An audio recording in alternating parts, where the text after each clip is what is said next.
이제 시험 보고 생각한 것만큼 나왔어? 성적? 잘 나왔어? 아니면? 보통? 플랜을 잘 짰다 여러분. 알았죠? 인생 플랜. 이제 고등학교 예비 고등학생도 있고 지금 고등학생도 있는데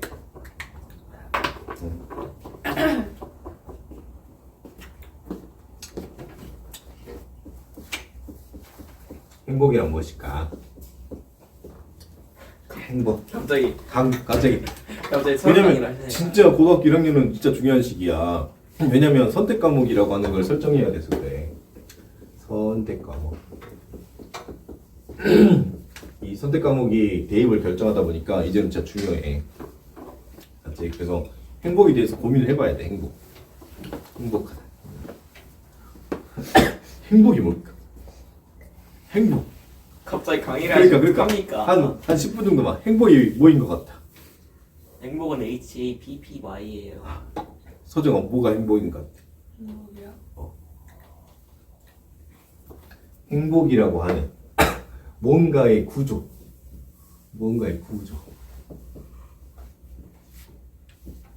뭐 종교인들 보면 계속 뭐 삶에 대해서 이야기를 막 하잖아, 종교들. 그렇지. 근데 내가 보니까 그렇더라고. 행복하게 살 수 있는 사람은 존재하는데 그렇지? 행복하게 그러니까 뭔가 행동을 해가지고 뭔가 행동으로 행복하게 살 수는 없더라고.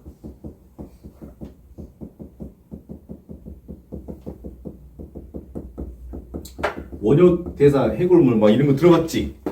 그러니까 원효 대사가 해골물 먹으면서 행복하게 행동으로 살 수 있는 방법이 없다는 걸 깨달았어. 그러니까 나를 바꿔서 나의 생각을 바꿔서 그러니까 나를 바꿔서 행복하게 살 수 있는 사람으로 바뀌어야 된다라고 그런 깨달음을 얻은 거야. 이해됐나? 그러니까 우리가 SNS 시대는 그러니까 행복 호소인의 시대란 말이야. 무슨 말인지 알겠어? 행복 호소인. 내가 행복하게 사는 것처럼 호소를 하는 거지. 막 SNS에 올려가지고 나 행복하게 살아. 막 인스타도 찍고 막 여행도 브이로그도 찍고 하지만 그렇지? 행복하게 살 수 없다는 뜻이지. 왜냐면 행동으로는 행복하게 살 수 없어. 내가 SNS에다가 찍고, 그치? 여행 가고 여행 가서 내가 행복한데 왜 SNS에 호소하겠어? 사실 나는 행복하지 않아서 그렇지. 이해가 가나? 알았지? 그러니까 이 사람이 이렇게 있으면 행복하게 살기 위해서 행동을 하잖아. 행동을 한단 말은 주변을 바꾼다는 얘기거든. 주변을. 그래서 막 프랑스에도 갔고 파리에도 가고 프랑스 뭐 미국도 놀러 가고 막 그래가지고 막 찍고 그럼 환경을 바꿨다는 뜻이거든. 그지? 맞지? 이런 경우에는 행복하기 어렵다 이거야. 근데 뭐 나를 바꾸면 행복하게 바뀔 수 있다 이 말이야.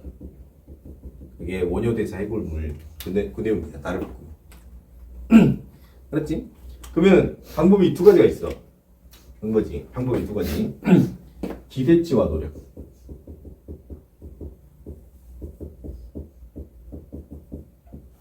방법은 두 가지. 기대치와 노력. 오케이. 그러면 행복해지려면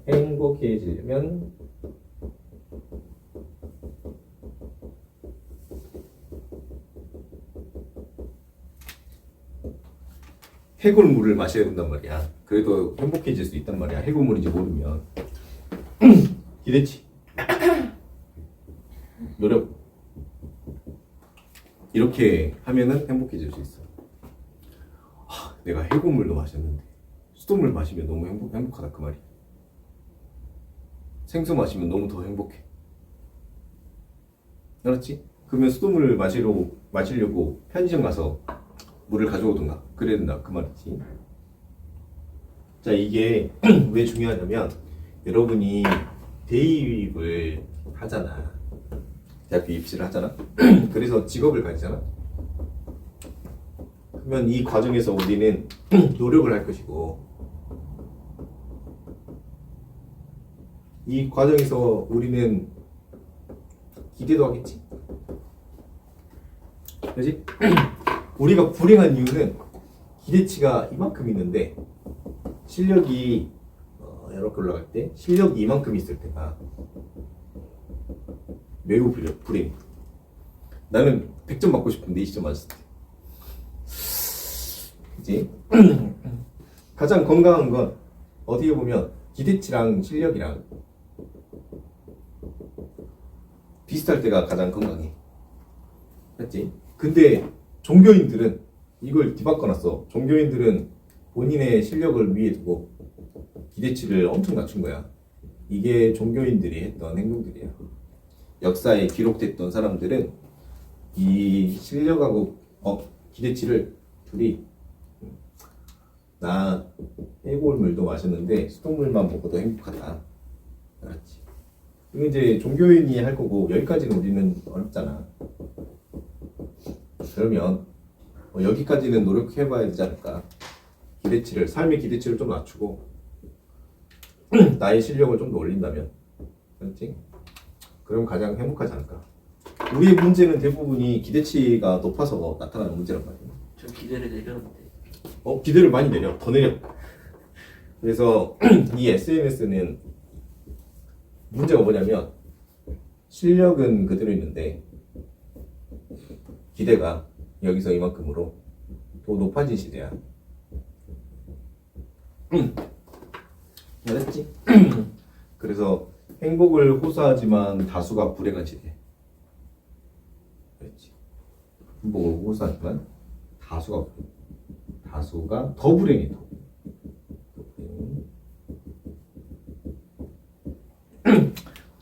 알았지? 그러면 이 과정에서 이 생물에서 자연선택 배웠지? SNS라고 하는 이슈가 생겼어. 알았지?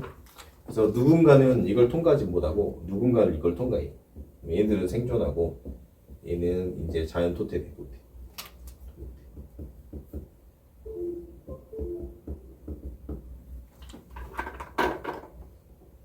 쉽게 말하면. 왜냐면 이재용이 어떻게 사는지 SNS로 볼 수 있는 시대고, 맞지? 워렌 버핏이 어떻게 사는지 SNS로 다 볼 수 있는 시대이기 때문에. 그렇지. 근데 이게 조절이 안 되면 우리는 도태되는 시나리오로 갈 수밖에 없어. 맞지? 자, 그럼 이제 어떻게 할 거냐? 어떻게 할 거냐면 좀 필요하지 않을까 이게. 기대 심리를 좀 낮추고 좀 더 열심히 살아야 되는 이게 맞아지는 시대로 가야 되지 않을까.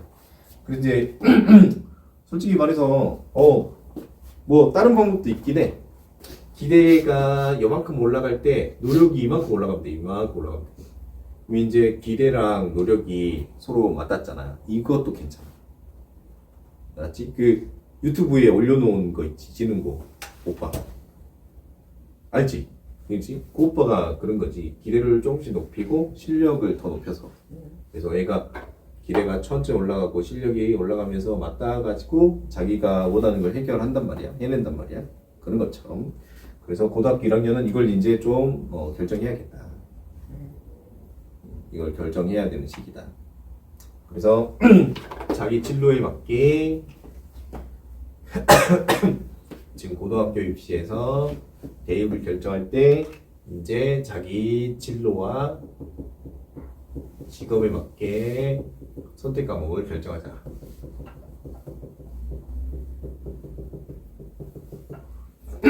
너무 생존하기 힘든 시대야.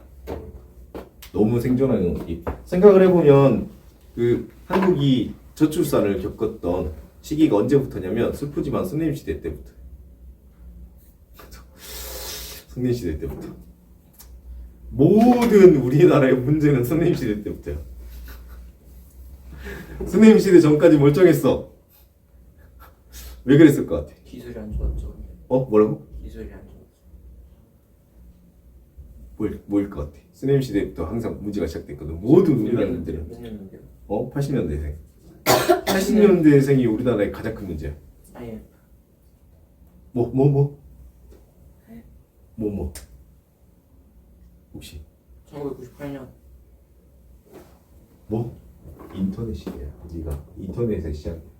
아. 우리 세대가 인터넷의 시작 세대야. 그래서 우리 때 다모임, 카톡 이런 거 프로필 사이버. 기존에는 봐봐 2갭하고 2갭하고 차이가 없었는데 우리 때부터 2갭이랑 2갭이랑 차이가 커진 시대야. 스냅 때부터. 알겠지? 그래서 지금 태어난 애들은 어떤 애들일까? 지금 태어난 애들은 여기 지금 태어난 애들은 이 사람들의 후손이 가능성이 높아. 이 갭을 통과한 사람들의 후손. 그래서 이 다음 세대가 아마 다시 시작할 수 있을 것 같아 내가 볼 때. 대부분 여기에 막힌 사람도 많겠지. 그러니까 우리 그 막 혼인율 막 들어본 적 있어? 결혼 안 한다고 들어본 적 있지? 네. 결혼을 왜 안 하겠어? 여기를 통과 못한 사람들이 결혼 못하는 거야. 결혼.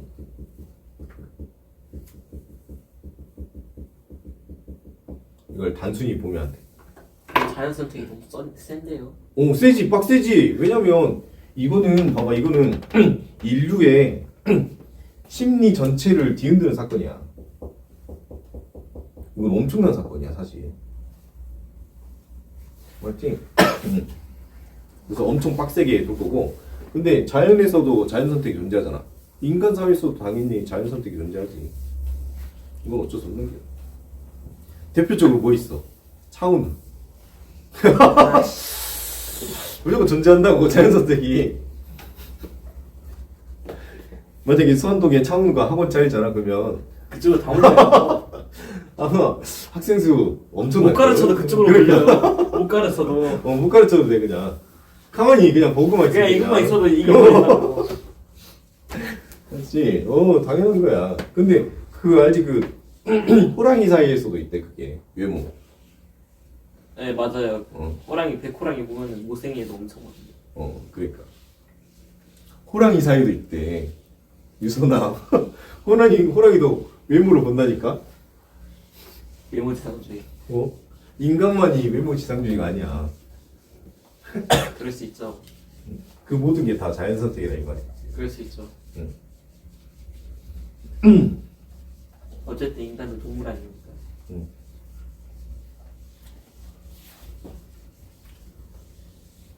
그래서 다음 세대가 다시 시작할 것 같아. 왜냐면 그걸 통과한 사람들이 자식을 낳았으니까. 그러면 감정 조절이 좀 더 잘 된다 이 말이지. 그 다음 세대가. 자 봅시다. 관성. 이걸 과학적으로 설명을 해봤습니다. 과학적으로. 얘기하는데 24문제도 안 돼요. 뭐 어때? 아니 왜냐면 중요해. 지금 여기 선배들 엄청 중요해. 그리고 하나 더. 내가 AI 이야기 해줬나? 아니요. 우리 AI 시대잖아, 그치? AI. 네. 그래서 AI 사용하면서 느낀 거를 이야기해줄게. AI랑 연구하면서. 인간 시대 그죠? 인간 시대 그죠? 자, 우선 언어. 자, AI는 언어랑 숫자 두 가지를 가지고 판단하더라고. AI 이렇게 써보니까. 그래서 아마 언어 산업은 AI로 대체될 것 같아. AI한테 물어보니까 언어 산업 같은 경우에는 자기가 충분히 학습을 했기 때문에 웬만한 질문에 답할 수 있대. 그리고 수학 산업도 AI로 대체될 것 같아. 그래서 물어봤지. 우리 그 시험지 편집하면서 AI를 사용하고 있거든. 근데 과학은 AI로 대체가 어려워. 되지 않을까요? 나도 될 것 같았거든. 근데 얘한테 왜 안 되냐고 물어봤단 말이야. 왜 너는 이 내용을 인지를 못하냐. 그랬더니 얘 입장에서는 이게 언어 플러스 수학이래. 그래도 배가 아니잖아. 언어 플러스 수학인데 얘한테 또 그래도 이거 쉬운 거냐 물어봤더니 이거는 사실은 언어 플러스 수학인데 자기 입장에서는 언어 곱하기 수학이래. 제곱이구나.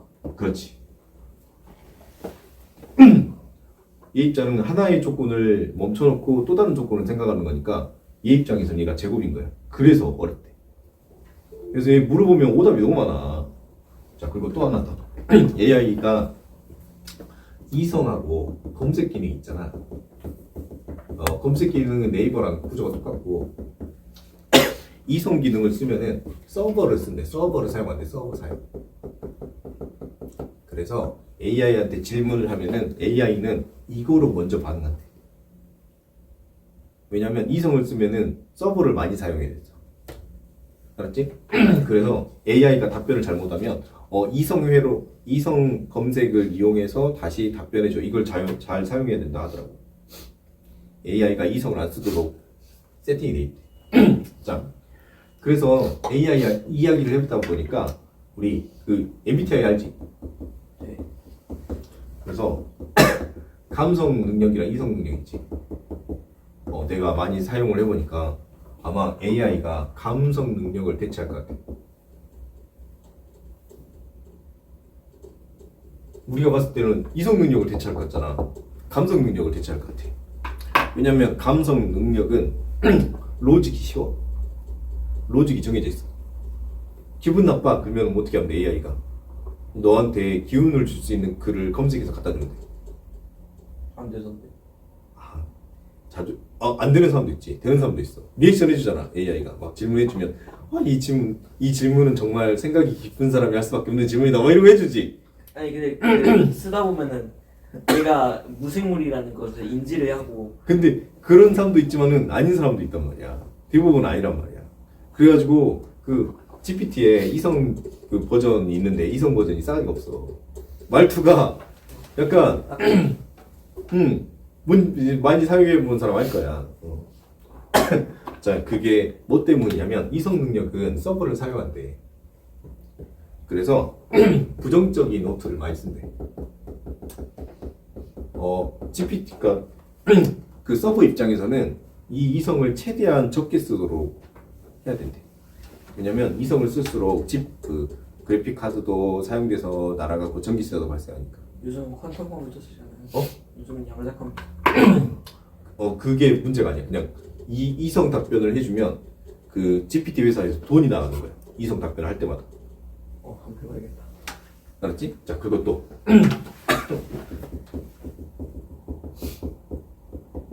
얘네들이 미지수 세계부터 연산이 쉽잖아. 이게 뭔 말이? 수학도 미지수 3개의 함수를 넣으면은 얘가 답변이 느리거나 재수 없으면 답변 안 해줘.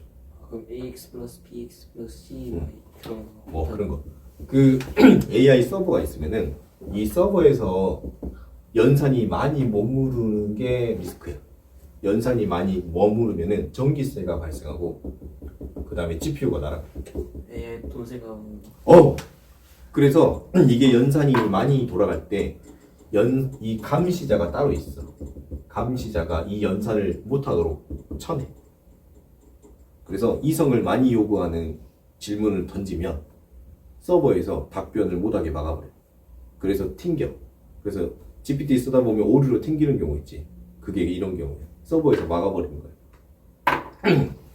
자, 그러다 보니까 논리 함수가 있잖아. 논리 함수가 3개가 결합되면 연산을 막아. 논리 함수가 뭐예요? 뭐 이런 거지. 뭐 조건을 넣어 붙이는 거야.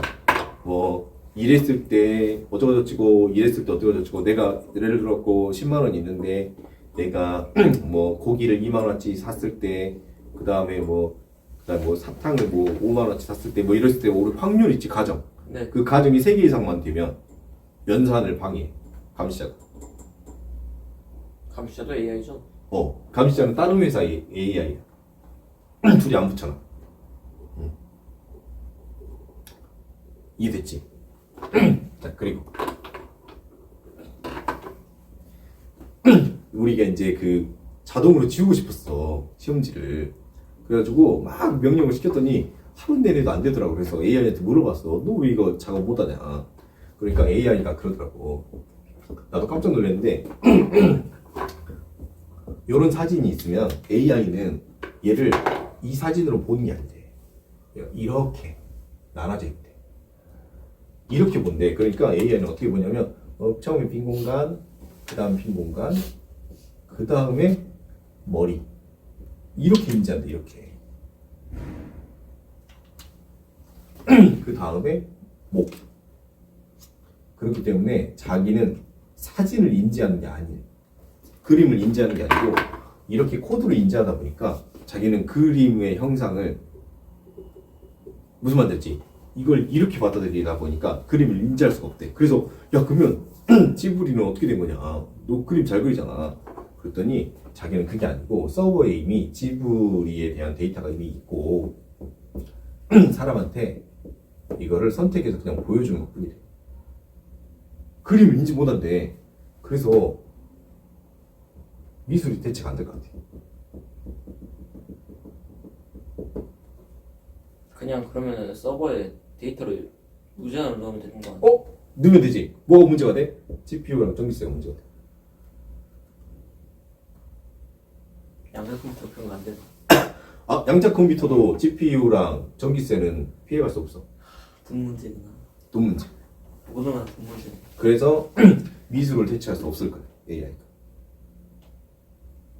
나도 대체할 수 있을 거라고 생각했거든. 대체할 수 없어. 그 대신 미술을 하는 사람 중에 남의 걸 모방해서 그리는 사람들 있지. 이 사람들은 GPT가 다 대체할 거야. 남의 걸 모방해서 그리는 사람들. 창조하는 사람들은 GPT가 대체할 수 없어. 자, 그리고 또 창조가 또 문제야, 창조. 자, 우리가 창조할 때, 자, 어쩔 때 우리가 창조를 하냐면 핸드폰을 몰래 하고 싶을 때.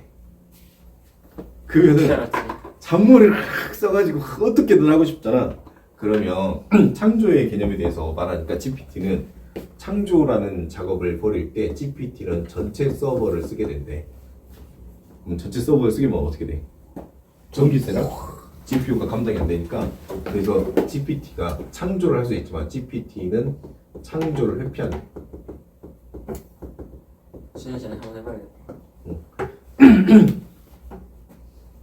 알았지? 창조를 회피한대. 왜냐하면 창조를 할 때마다 엄청난 전기세랑 GPU가 갈키니까. 그래서 이걸 할 수 있지만 하면은 GPT 서버가 타버린대. 그래서 우리가 컴퓨터랑 얘가 인공지능이 스스로 생각해가지고 뭔가 하는 그런 행위들을 할 거라고 생각하잖아. 할 수 있지만은 그러면 서버가 녹아버려서 불가능하대. 인간 같은 뇌가 있어요. 그러니까 그런 시스템을 만들더라도 그 시스템이 나한테 먼저 질문을 할 수는 없어. 우리는 인공지능하면 스스로 판단할 수 있다고 생각하잖아. 근데 스스로 판단이 안 돼. 왜냐? 스스로 판단할 수 있는 알고리즘을 만들더라도 그걸 외부 환경이 버티지 못해. 하드웨어가 문제구나. 하드웨어가 문제야. 전기세랑 GPU를 감당할 수 없어. 그럼 만약에 부자라면 부자 갔어. 지구가 못 버티겠지 그냥. 왜요? 화석연료랑 원자력 발전을 돌려야 될 거 아니야. 만약에 핵융합을 있으면 핵융합이면 핵융합이어도 쉽지 않을 것 같아. 왜냐면 지금 전체 발전에 AI가 벌써 10% 정도 쓰고 있대. 우리 지구에서 일어나는 발전의 10% 정도를 쓰고 있대. 그러면 논리적인 질문을 4개를 던진다, 예를 들어서. 지금 벌써 서버가 감당이 안 되는 거지. 왜냐면 논리회로 질문, 예를 들어 그 어떤 논리회로 질문에 연산이 1000개야. 그 다음 논리회로 하나를 질문을 넘기면 연산이 1000개면 10의 제곱이 되는 거야. 이게 덧셈이 아니야. 곱셈이야, 곱셈. 곱연산이기 때문에 질문이 3개만 돼도 그러면 10의 3제곱이 되는 거야. 1000의 3제곱이 되는 거지. 그래서 서버가 감당이 안 되는 거야. 그래서 논리함수 3개 이상이 GPT가 받으면 이것이 얘의 입장에서 감당이 안 되는 거지. 근데 거기다가 언어만 물어보면 언어회로만 돌아가니까 좀 더 라이트한데 언어에다가 숫자까지 포함시키면은 알았지? 숫자만 물어봤을 때는 숫자매로만 돌아가는데 어느 숫자를 같이 복합적으로 넣으면 그러면 둘이 고변산이라 했잖아. 고변산이니까 감당이 안 돼. 이런 거요? 그런 거지. 그래서 과학 질문을 하면은 답변이 이상해. 함수 3개가 뭐가 있지? 물리 문제를 물어보면 간단해. 물리 문제를 물어보면 얘가 잘 못 풀어. 화학 문제를 물어봐도 잘 못 풀어. 생물 문제를 물어봐도 잘 못 풀어. 왜 그러냐고 GPT한테 물어보니까 언어 알고리즘하고 숫자 알고리즘을 같이 써서 그렇대. 알았지? 그러면 이제 직업. 이제 회피할 직업.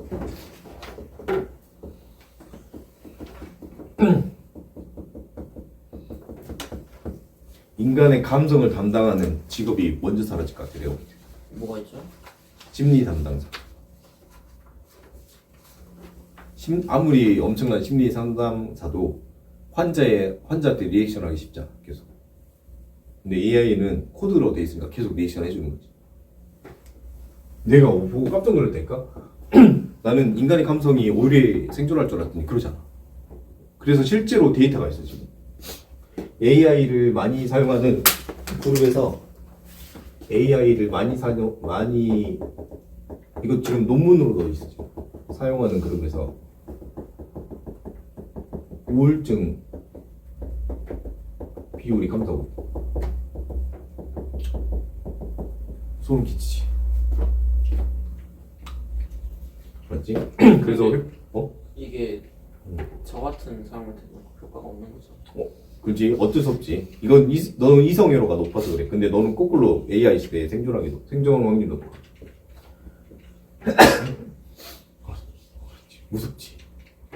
무서워. 그리고 그 다음에 그러면 생존 직업. 이성이 많이 필요한 직업. 오히려 이성이 많이 필요한 직업. 아, 내가 제일 싫어.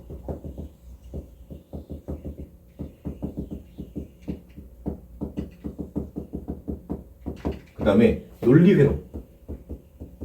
논리회로랑 관련된 직업.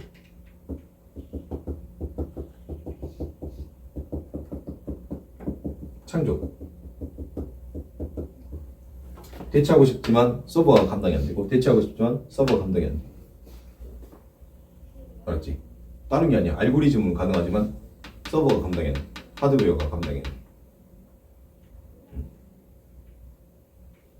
됐지? 이게 지금 다 AI 챗GPT를 기반으로 쓰고 있는 거잖아요. 응. AI 모델도 나오겠죠. 그리고 모델은 계속 나오겠지만 그리고 있지 학습 있지 학습에 대한 오해가 있더라고. 학습. 우리가 창을 열어서 쓰고 있잖아. 그렇지? 네. 그러면 이 창에서 학습이 되는 거야. 새 창을 열지? 그러면 둘이 연동이 안 돼. 연동 안 돼. 그래서 학습은 어디다 시키는 거냐면 GPT 서버에다가 시키는 거야. 여기 학습시키는 거야. 이게 진짜 학습이고 나머지는 다 휘발성이야. 휘발성. 휘발성 학습이야. 왜냐면 이것까지 GPT 서버에 학습을 시키면은 어떻게 된다고? 전기 있어요. 알았지? 전기세가 감당이 안 돼서 그게 실제로 지금 AI 회사들의 문제래. 그게 진짜 실제 문제. 자, 그리고 또 하나 봐봐. 이제 그러면 논리배로 관련하면 생각나는 게 딱 그 프로그래머지. 그렇지? 자, 프로그래머에 대한 것 중에 뭐가 있냐면 기획자가 있어. 기획자. 자, 이런 프로그램 개발할 거야. 어떻게 만들 거예요? 그러면 기획자가 이제 그러면 이렇게 만들고 이렇게 만들고 이렇게 만들어야겠다. 이렇게 기획을 하지. 그렇지? 그 다음에 나 이렇게 만들려고 하는데 너 이렇게 코딩 해줘 있지. 그래서 코딩하는 코드가 있어. 코드. 기획자는 AI가 대체할 수 없어. 논리회로가 너무 복잡하더라. 그렇지? 얘는 대체가 불가능해. 실제로 기획자 비율이 전체 프로그래머의 2% 정도밖에 안 돼. 근데 코더는 이미 수학적인 알고리즘이 다 있잖아. 얘는 대치될 거야. AI. 그래서 각 분야에 이런 것들을 찾아서 직업군을 찾아야겠더라고. 그래서 프로그래머의 그러면 거꾸로 말하면 기획자는 직원을 쓸 필요가 거의 없어진 거지. 왜? 그 3만 얼마 GPT 결제하면 될 것 같아. 야, 일자리 감소. 그러니까 일자리 감소라고 하는 게 정확하게는 기획자는 그러면 떼돈을 벌 거야. 그렇잖아. 기획을 할 수 있는 능력은 엄청 싼 가격으로 인도 애들보다 더 싸잖아. 인도 애들. 그지? 그래서 이 사람 입장에서는 완전 천국이고 이 사람 입장에서는 완전 이제 지옥인 거지. 이걸 고민해서 진로를 선택하면 좋을 것 같아. 나는 AI랑 계속 놀고 있을게. AI 너무 좋아. 선생님 그 투자 활동하는데 완전 돈 많이 돼. 투자 활동할 때 몇 명이서 할 거를 GPT랑 하루 놀면 끝나. 진짜 미쳤어. 진짜. 쉬었다가 진도 좀 더 나가자. 50. 12시 1분. 선택. 너무 힘들다. 자, 그러면 책을 해봅시다. 저번 시간에 관성부터 했죠. 관성까지 했어. 저번 시간에 관성까지 해가지고 여러분 관성 한번 복습하고 오늘 진도 나갑시다. 128조 관성. 자, 관성 128조. 자, 기억나나 모르겠다. 힘이 0일 때 무슨 운동해야 돼? 네, 어때요? 정지하거나 동성운동한다. 이게 관성이었지. 그리고 관성의 일법칙이 이거였고 관성의 크기는 질량이 필요했고 자 그래가지고 또 하나 더 관성 현상 공간이 힘을 받으면 안에 있는 친구는 뒤로 간다. 그지 힘의 반대 방향으로 관성력을 받는다.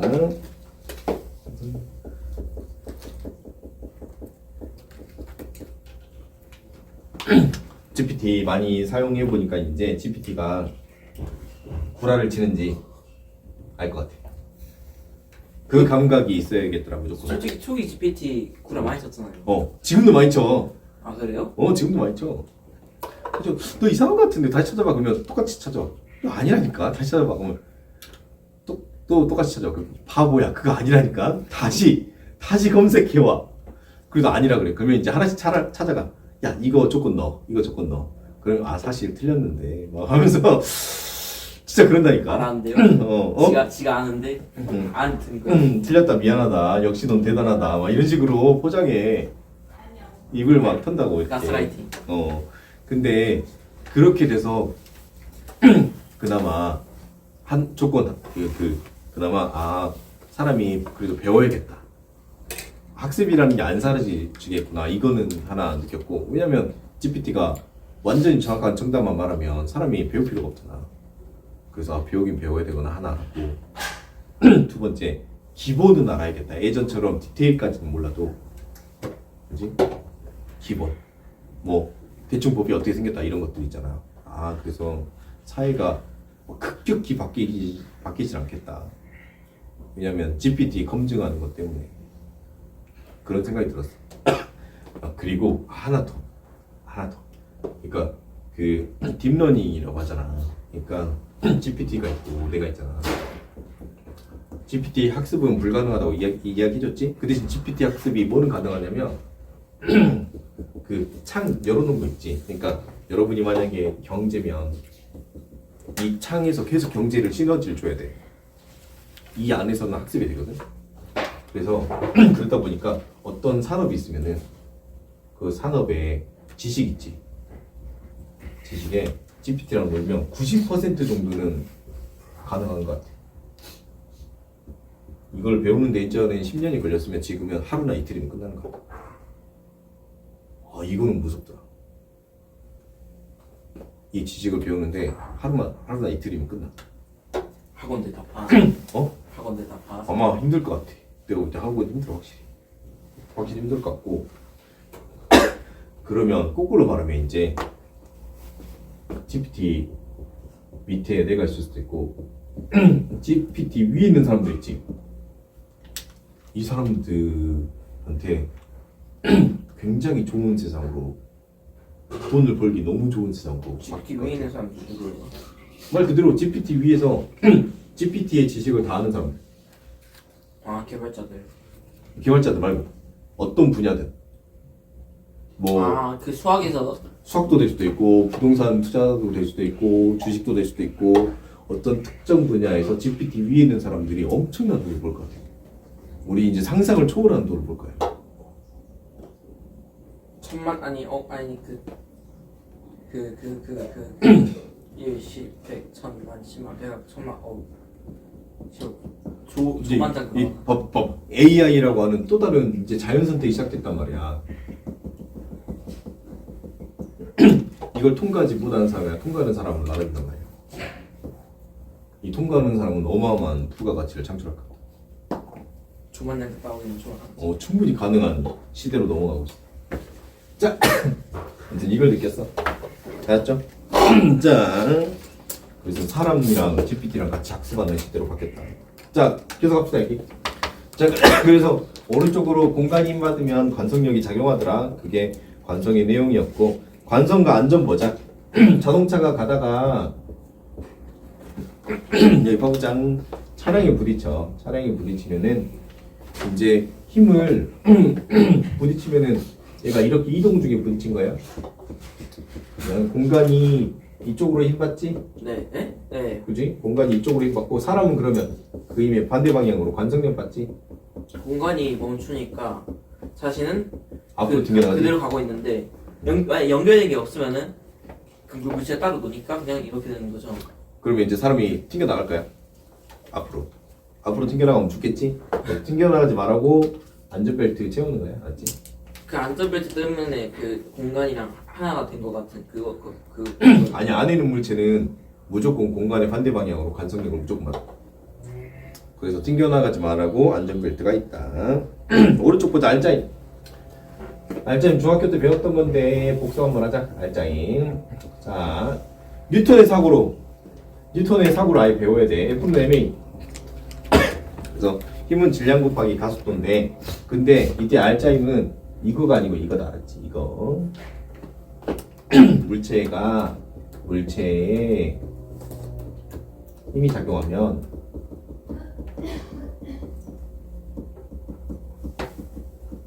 가속 운동해야 된다.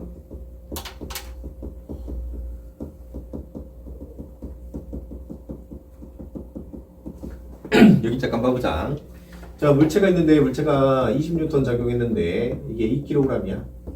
그랬더니 정지했대. 이때 알짜 힘은 얼마야 그러면? 알짜 힘은 얼마다? 알짜 힘은 20N이 아니고 2 곱하기 질량이? 40. 아니야. 몇 미터 퍼 세컨드 제곱으로 가는 게 알짜 힘이야. 알았지? 알짜 힘은 이거다. 괜찮지? 엄청 피곤해 보이는데 괜찮지?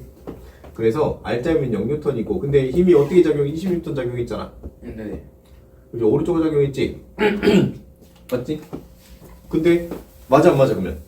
안 맞아. 안 맞지. 그래서 빼기 20N이 있어야 되겠다. 아 이렇게 작용하는 힘이 있어야겠다. 그러니까 지금 물체가 이렇게 있을 때 힘을 이렇게 받으면은 이 친구를 방해하는 힘이 있어야겠어. 그걸 우리는 뭐라고 배웠지? 마찰력이라고 배웠지. 얘는 뭐의 영역이야? 이건 추론의 영역이야. 그래서 뉴턴은 추론하는 방법을 우리한테 설명해 주고 있는 거야. 추론의 원리. 자 여기 한번 봐보자. 2kg이 공중에 놓으면 아래로 떨어지지? 9.8m/s 제곱으로.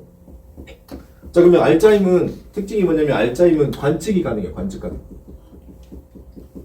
m/s 제곱은 관측이 가능해. 그래서 이거 2kg이 9.8m/s 제곱으로 관측되잖아. 그지? 네. 그럼 19.6N이지?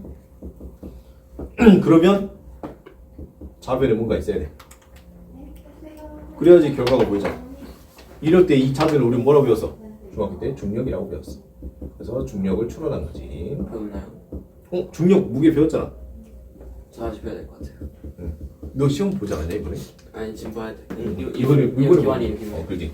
그래서 근데 다시 배워야 돼서 이거. 응. 다 까먹었어요. 방금 배웠지 방금. 자, 그럼 여기 잠깐 봐보자. 여기 봐보자. 1kg이 땅 위에 있어. 1kg 땅 위에 있어. 그러면 1kg 자 결과 지금 1kg이 움직여 안 움직여 땅 위에 있으면 안 움직이지. 맞지?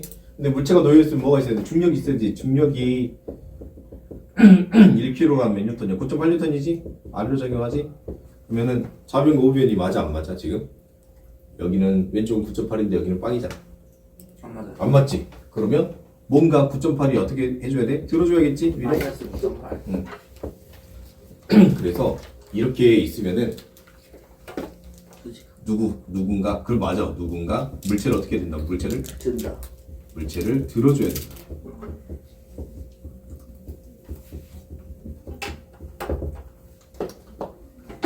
이걸 우리는 중학교 때 수직항력이라고 한다. 중학교 1학년 때 배웠어. 아 중2 때 배운 거예요? 근데 중1 때 수업 거의 안 했잖아. 그래서 이제 여러분들 기억이 거의 없어. 알았지? 알았지? 이것도 그래서 보자. 이거는 관측한 거지. 이거는 이제 옆에서 추론한 거지. 그러다 보니까 이것도 뭐 하게 됐어? 지금 추론하게 됐지. 이게 뉴턴의 사고야. 문제 풀 때도 이렇게 풀어야 돼. 그렇지? 문제 풀 때도 이렇게 풀어야 돼. 자, 그게 알짜임이고. 자, 운동량, 충격량 가자. 선택 과목 잘 선택합시다. 우리. 그래서 기대를 뭐 낮추라 뭐 그런 이야기는 아니고 사실 노력을 더 많이 했으면 좋겠다. 전 기대를 낮췄는데요. 기대를 낮추는 건 정말 괜찮은 행동이야. 그래서 근데- 지금 자유로운 영혼 됐잖아요. 근데 이거는 안 돼. 기대도 낮추고 노력도 낮추면 안 된다. 기대를 낮추고 노력도 낮추면 안 돼. 알았죠? 저 지금 자유로운 영혼 됐잖아요. 아니야, 너도 많이 성장하고 있어. 사실 근데 기대를 낮추면서 자기 객관화 하면은 정말 좋아. 너는 많이 지금 좁은 방향으로 가고 있어. 그 대신 노력도 낮아진 게 아니잖아. 지금 어떻게 보면 노력은 낮춰진 게 아니니까 나쁘지 않아. 7시 타임 수업 안 하는 거의 노력 안 하는데. 아니, 거기 와서 공부해. 아 진짜. 노력은 합시다, 여러분. 자, 운동량 봅시다. 운동량. 운동량을 운동한 양. 자, 이걸 어떻게 표현하냐면 질량 곱하기 속도로 표현한다. 그러면 속도는 이제 오른쪽 왼쪽에 있거든. 오른쪽은 플러스, 왼쪽은 마이너스. 알았죠? 영어로 쓰면 운동량이 뭐죠? 아. 영어로 지금 쓰시면. 운동량을 영어로 쓰면 P, 질량은 M, 속도는 V. 그게 무엇이요? 운동량을 P라 불러. 단위로 쓰면 킬로그램 곱하기 미터 퍼 세크. M은 질량이 킬로그램이야. 속도는 미터 퍼 세크. 이렇게. 질량을 영어로 M이라고 써. 책에 나와 있거든. 밑줄만 꺼줘도 될 것 같아. 자, 그러면 A식 한번 해보자. A식. 물체 2kg이 얘가 5m per sec로 가. 그러면 운동량은 얼마가 돼? 10kg m per sec가 운동량이 돼.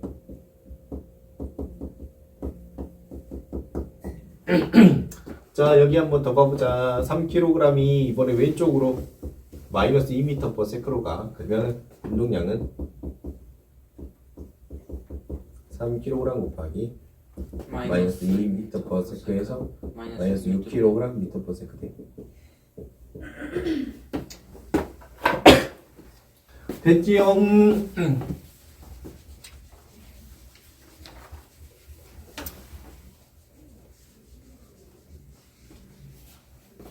우주 언제 할까요? 오시라고? 우주 언제 할까요? 안 들려. 뭐라고? 우주 언제 할까요? 안 들려. 뭐라고? 우주 언제 할까요? 우주 언제 할 거냐고? 무슨 우주? 아 언제 이런 게 다 끝날까?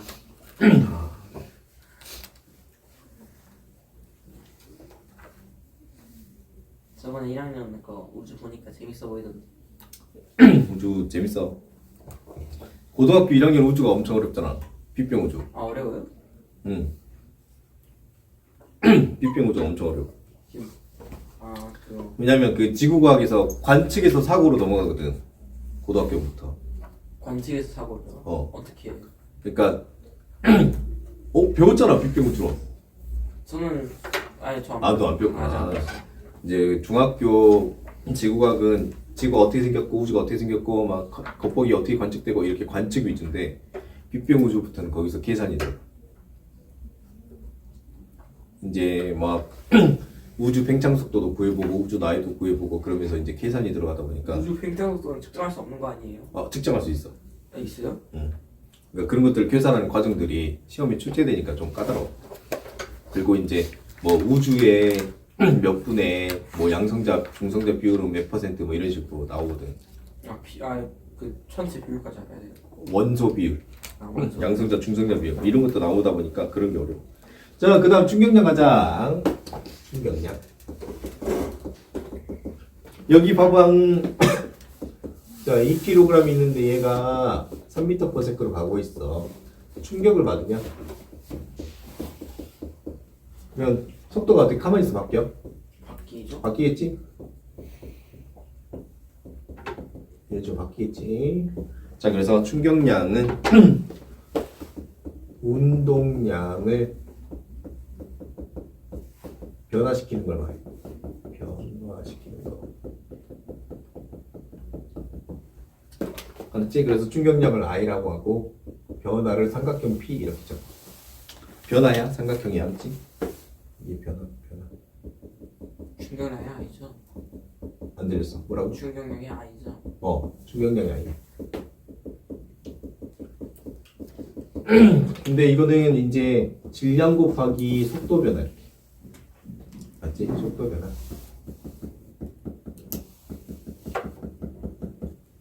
자, 단위로 쓰면은 충격량이 뉴턴 세크고 운동량은 킬로그램 곱하기 미터 퍼 세크. 뉴턴 단위 기억나? 중학교 때 배웠던 거. 중학교 3학년 때도 나오지? 뉴턴은 킬로그램 곱하기 미터 퍼 세크 제곱. 그러면 뉴턴 세크는 킬로그램 곱하기 미터 퍼 세크 제곱 곱하기 세컨드. 킬로그램 곱하기 미터 퍼 세컨드 아니에요? 맞아. 그래서 얘 둘이 같은 단위야. 외워놔야 돼. 같은 단위. 조금 차이가 있지만 사실상 같은 단위야. 뭐라고? 갑자기 LS가 나오고. 뉴턴 세크가 충격량 단위. 뉴턴 세크가 충격량이에요? 128쪽 설명을 다 했고 129쪽으로 가보자. 자, 운동량과 충격량 관계. 자, 물체가 받은 충격량은 운동량의 변화와 같다. 여기 잠깐 충격량 잠깐 봐보자. 그러면 충격량은 운동량 변화량인데 운동량 변화인데 충격량의 단위가 뉴턴세크라고 되어 있으니까 그러면 이거는 충돌힘 충돌할 때의 힘 곱하기 충돌 시간하고 관련이 있다. 왜냐면 뉴턴세크라서. 알았지? 자, AB가 있어. A가 있고, 자, 이쪽으로 운동량 가고 있고, 이제 B가 있어. B가 정지해 있어. 알았지? 잠시 후에 둘이 부딪힐 거야. 꽝. 이제 부딪히면은 A가 B에게 힘을 주고 B가 A에게도 힘을 줘. 이걸 우리 뭐라 불러? 작용? 반작용. 작용 반작용의 힘의 크기는 서로 어때? 같지? 그러면 A가 B의 작용 반작용 일으키면서 붙어 있는 시간이 B가 A랑 붙어 있는 시간이랑 서로 어때? 같지? 그래서 이 친구가 붙어 있는 시간을 T, 이 친구가 붙어 있는 시간을 T라고 하면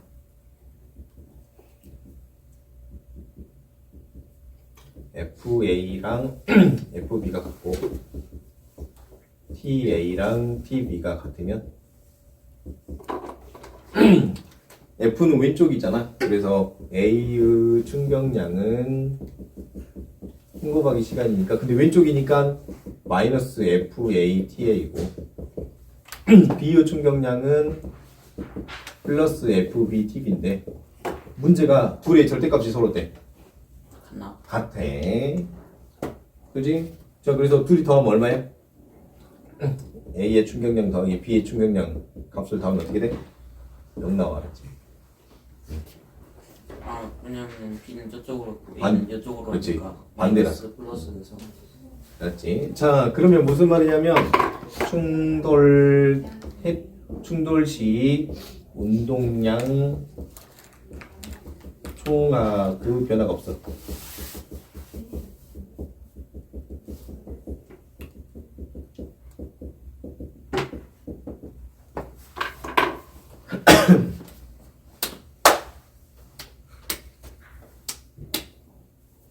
에너지가 보존. 에너지 보존이랑 상관이 없어. 에너지를 보존 안 돼. 충돌할 때. 친구 고마워. 에너지 보존은 안 돼. 에너지 보존은 안 돼. 그 대신 총 에너지는 보존되는데 총 에너지 보존은 되는데 역학적 에너지는 보존 안 되더라.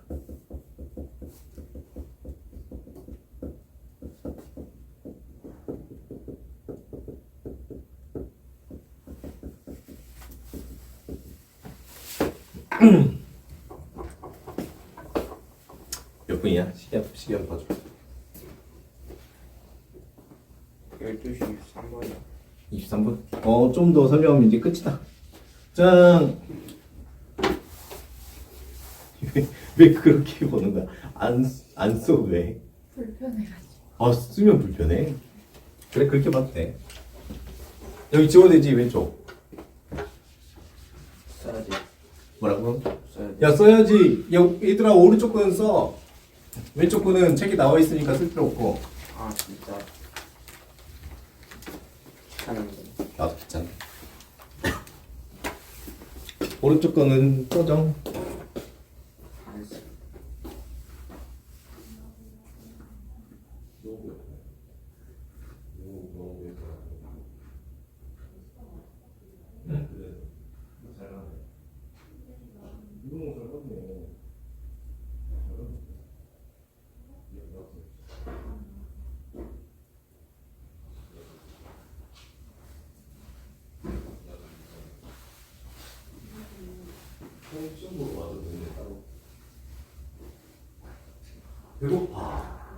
배고프다.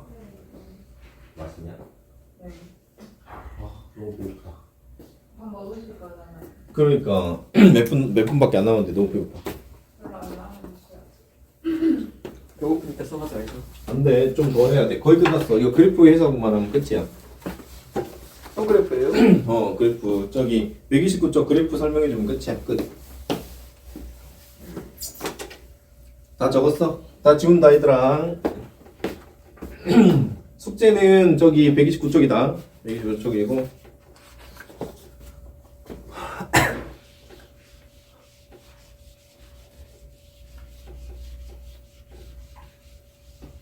지금 투자에 더 쓸 거 남은 다 쓰지. 투자에 활용하고 있거든. 진짜 그 데이터 검출 능력은 진짜 개쩌는 것 같아. 진짜. GPT 여러분 꼭 씁시다. 자, 그 다음에 아마 생기부 있잖아. 생기부 영향이 좀 적어질 가능성이 높을 것 같아. 그냥 GPT가 글짓기를 너무 잘하니까. 그리고 최근에 대학에서 자기소개서 안 보거든. 아마 GPT 때문에 자기소개서를 안 보게 된 것 같아. 자기 게 아니니까. 그렇지? 시대를 많이 바꾸지 않을까. 그리고 면접이 강화될 것 같아. 진짜. 이제 문서는 다 GPT AI로 다 구라쳐 버리니까. 그 검출하려고 제가 경험 바에 따르면 그 검출하려고 자기가 쓴 거 질문 물어보는데 그러니까 자기가 왜 그걸 썼는지 그걸 물어보는데 지금 못하면 AI 쓴 거거든. 그거 지금 AI 봐봐. AI를 검출하는 프로그램을 팔고 있거든. AI가 있죠. 이걸 우회하는 프로그램도 팔고 있어. 뭐 창과 방패. 이거 뭐야? 창과 방패. 그건 나중에 그걸 또 검출하는 프로그램을 팔고 그걸 또 우회하는 프로그램. 창과 방패를 같이 파는. 아 이거 역사 같네요. 이 전쟁의 역사 같지. 그러니까 아무튼 자 시대가 많이 바뀔 것 같다. 자 책으로 넘어가 봅시다. 힘 시간 그래프. 힘 시간 그래프. 힘 시간 그래프.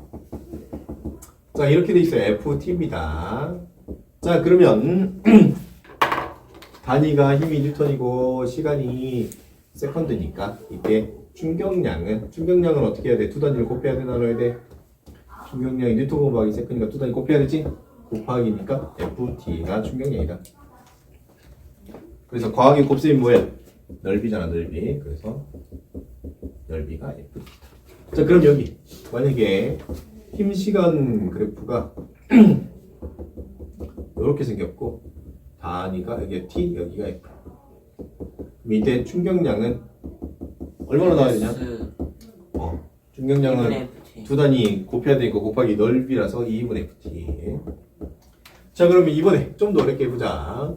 만약 이번에 얘가 이렇게 갔어. T, 여기 AT. F. 시간.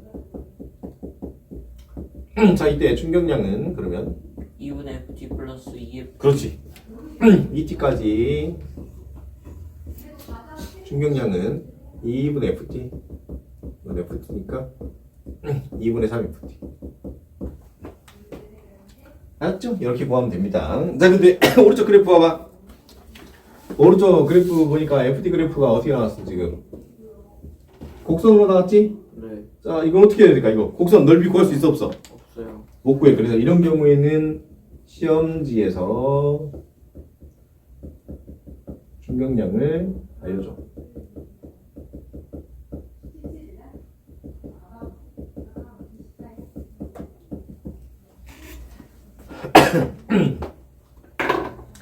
자 오른쪽에 운동량 시간 그래프로 가보자.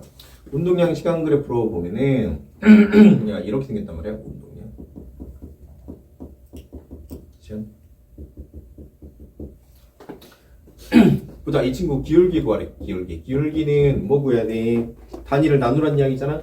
운동량의 단위가 킬로그램 곱하기 미터 퍼 세크고 시간의 단위가 세컨드인데 둘이 나누면 어떻게 돼? 킬로그램 곱하기 미터 퍼 세크 제곱이잖아, 그렇지? 맞지? 그래서 이때는 뭘 의미한다? 이거는 힘을 의미한다. 책 보니까 여러분 책에도 운동시간 그래프에서 기울기는 힘이다, 그렇지? 동그라미 쳐줘. 그래프 단위로 나누면 됩니다. 자, 그 다음에 책이 안 나온 거 아저씨 이거 하고 끝날 거야. 아저씨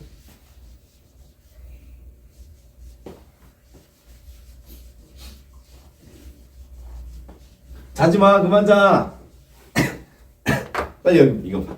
자 여기서 평균 힘은 얼마야? 아저씨 평균이 얼마냐?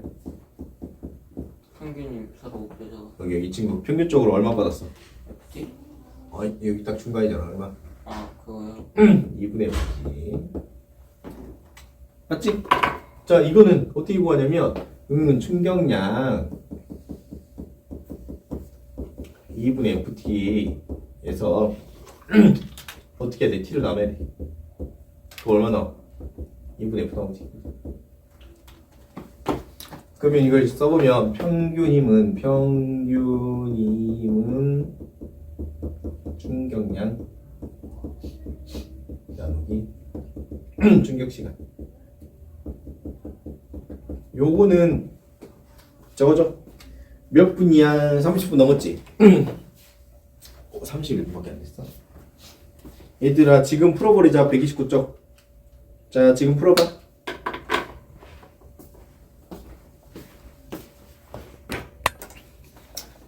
관성 설명으로 옳은 것을 물체하는 것을 x로 옳은 것을 동그라미. 1번 물체의 속도가 클수록 아니야 질량이 클수록이야. 틀렸어. 표표잖아.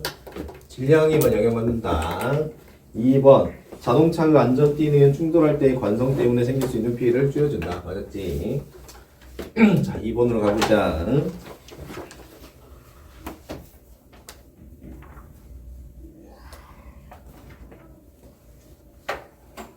짱. 다음 2번. 충격량은 물체가 받는 뭐랑 힘이랑 운동량은 질량이랑 속도고. 자, 받은 힘하고 힘을 받는 시간을 곱한 거다. 자, 단위는 뉴턴 세컨 쓴다. 자, 그 다음 3번. 미안하다. 앞에를 빼먹었구나, 지금. 미안하다. 지금 2번 풀어버렸다. 미안해. 2번에 1번. 2번에 1번으로 본 거구나. 운동량은 운동하는 물체의 질량과 속도 곱으로 나타냈고, 단위는 킬로그램 곱하기 미터 per 세크다. 자, 2번에 3번 풀어보자. 물체가 받는 충격량은 물체의 뭐의 변화? 운동량 변화다. 4번으로 가보자. 힘 시간 그래프에서 넓이라고 불렀지? 힘은 뉴턴이고 시간은 세컨드니까 넓이면 뉴턴 곱하기 세컨드를 말하는 건데 이거는 충격량이지.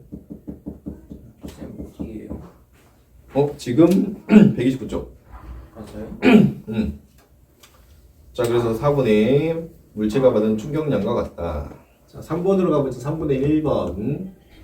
2kg이 5N의 힘을 일정한 방향으로 1분 동안, 그러면 5N이 1분이니까 60초 동안 받았으니까 이때 충격량은 300N세다.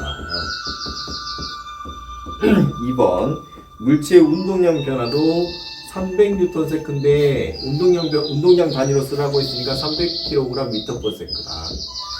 됐지? 여기까지만 합시다, 여러분.